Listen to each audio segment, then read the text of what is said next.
Je profite de cette délibération pour attirer l'attention de notre Assemblée quant aux aménagements, notamment de la route de Pornic.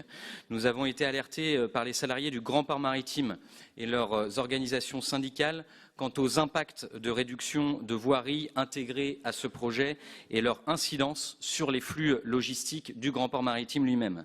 Notre port, vous le savez, le premier de la façade atlantique, draine près de 28 000 emplois directs et indirects et doit en effet pouvoir maintenir et accroître son développement et donc disposer d'infrastructures, y compris routières, en adéquation avec son activité, y compris sur le secteur de Cheviré qui a connu, pour rappel, une hausse de son trafic de plus de 7% cette année. C'est pourquoi les élus communistes et républicains souhaitent qu'un dialogue étroit se structure avec l'ensemble des parties prenantes, y compris le port, sa direction et ses salariés, pour ajuster ces travaux aux impératifs à la fois de mobilité, de transition écologique et de développement de l'activité économique. Nous souhaitons aussi que tous les potentiels de réponse soient explorés, qu'il s'agisse de la cohabitation de flux logistiques avec d'autres flux, qu'il s'agisse de l'élargissement ponctuel et éventuel de voiries. Nous sommes bien évidemment convaincus de notre capacité à allier l'ensemble de ces contraintes dans l'intérêt de nos habitants et de nos territoires et nous serons vigilants quant à la suite donnée à ce dossier. Je vous remercie. Côté Grand Port, pas de son, pas d'image pendant un certain temps. Non mais j'accuse personne de ne pas avoir fait le job. Je dis simplement qu'il y a un moment, il y a eu en question de gouvernance, pas forcément au moment où on a lancé les premières consultations, les premières réunions publiques, on a informé sur ce qu'on allait faire. À ce moment-là, peut-être qu'il n'y avait pas forcément l'attention particulière portée sur le sujet. Depuis, on a récupéré les choses, on a eu 2 rencontres avec Anthony Desclosiers, on a fait ce qu'il fallait pour rassurer les différents acteurs, et du coup, on a des services qui, aujourd'hui, sont en train de travailler pour essayer de trouver des solutions concrètes en disant, ben voilà, si on crée des voies, est-ce que ces voies, on ne peut pas faire en sorte qu'elles soient mutualisées?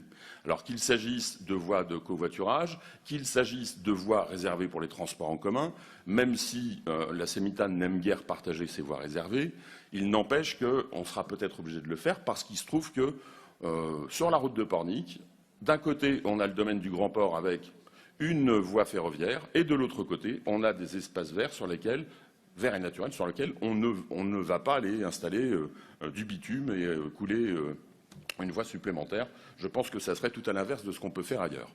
Donc, il nous faut travailler sur l'existant. Il nous faut travailler pour l'optimisation de l'existant et essayer de conserver la possibilité de faire circuler ces voies. Et puis, peut-être aussi, côté Grand Port, puisqu'il est grand et qu'il y a une grande superficie, trouver des moyens pour faire passer par d'autres endroits un certain nombre de flux de circulation. Voilà. Donc, il y a un travail à faire, mais le travail qui doit être fait, ce n'est pas simplement les vilains de la métropole qui viennent embêter les autres, et du coup, tous les autres sont vertueux.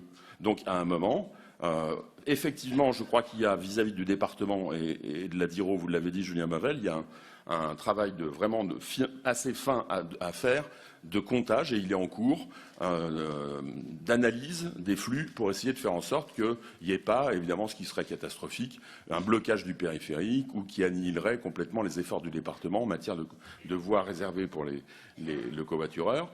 Mais après, ce qu'il faut avoir en tête, c'est qu'on travaille sur une superficie qui est contrainte.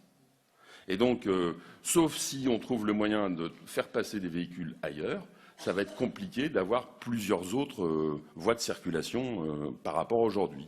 Et je dirais que c'est vraiment, là, il nous faut de l'agilité collective et pas simplement la métropole, mais tout le monde. Et je suis très heureux, en tout cas, que les services aient commencé à travailler de façon plus coopérative et de façon un peu plus intense et plus régulière. Voilà, c'est plutôt susceptible d'apporter des éléments de réponse et il ne s'agit absolument pas d'empêcher le Grand Port de travailler et tous ceux qui y travaillent, évidemment.